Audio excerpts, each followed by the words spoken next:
You know, Tony, that's part of this whole process. You know what I mean? Is finding the thing that talented guys can do, and can do it well, and then finding the opportunities to put them in position to do that. You know, we just talked about defensively about whether or not, again, I use Eli, but I can use any player, whether or not the best results of this play may result in him standing up to the open side or to the right tackle side rather than the left tackle, because we all know left tackles are particularly the best pass protectors. So finding a way to do those things is kind of the mantra, you know, of how we're moving forward.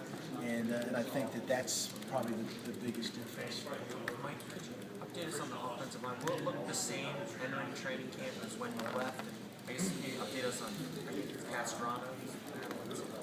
Yeah, you know, Sean has had, and he's had shoulders. He's got a hip situation right now that, you know, we're still kind of evaluating.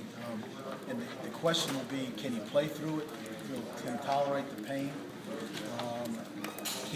Does he need the type of surgery? If he gets surgery, obviously it would probably end his playing career.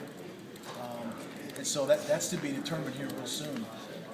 If you like the guy to say, hey, just take one for the team. We're talking about a guy's life after football.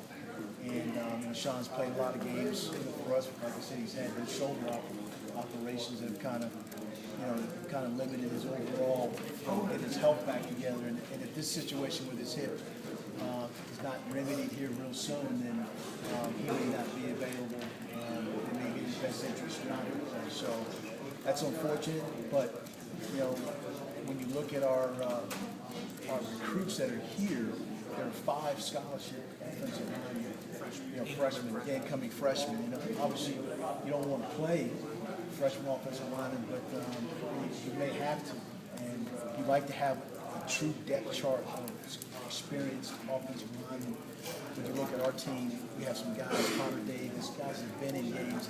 It may be the best, you know, 6 or 7 guys on the offensive line. So you might have your left guard, you might have to play right guard if something happens. Lupowenko was a center last year, you know, so it may be more of that for us this year.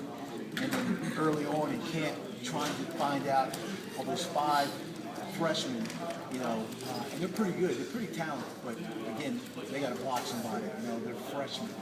Yeah, but we'll find out early on in camp whether or not one of them can provide a role to be a backup and provide some depth for us. So that's another early question for camp for us to find. Mike,